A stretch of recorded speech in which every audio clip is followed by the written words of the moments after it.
Well, hey there, Pepsi. Matt here. It's actually Saturday afternoon, and my boys are out playing in the backyard. Sojo's upstairs napping, and so the house is quiet. Sarah's actually out at Costco trying out her new COVID mask, so we'll see how that goes. But I actually just got off a Zoom call earlier today with a bunch of the worship pastors from the EPC churches that we're collaborating with for our Good Friday service. So super excited about that. By the way, it's going to be really neat. I think a really profound opportunity for us both to obviously, sort of remember and walk through the events, of Christ's passion and be reminded of these deepest truths of our faith, but also for us to be able to walk in and articulate our unity as brothers and sisters in Christ, our unity in the faith. So that's going to be super cool. It's been a challenging process at points, but really rewarding.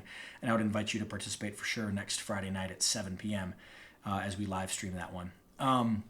But as such, I have these all these Good Friday songs and lyrics and liturgical elements going around in my head. So even though tomorrow is Palm Sunday, I thought I would just share one of these Good Friday texts with you. It's actually one of the oldest surviving Good Friday texts that we have. It's a Latin poem originally written in the 12th century called, let's see if I can get this right, Salve Mundi Salutare.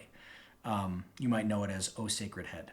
And it was written by Bernard of Clairvaux, one of the great doctors of the church, one of the saints of the church, and for hundreds of years was meaningful. And then in the 17th century was translated into German, and then the great composer J.S. Bach, you may know him as well. He signed all of his pieces of music solo Deo Gloria, to the glory of God alone.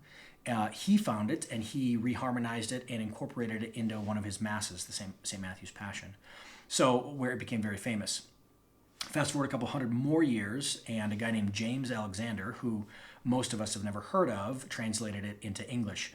What's cool about this is James Alexander was actually the son of Archibald Alexander, who was the first president and professor of Princeton Theological Seminary, so Presbyterian Seminary, which is pretty cool.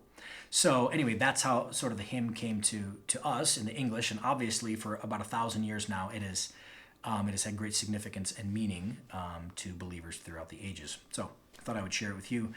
This is O Sacred Head, Now Wounded. Hopefully you appreciate it as well.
Thanks, y'all.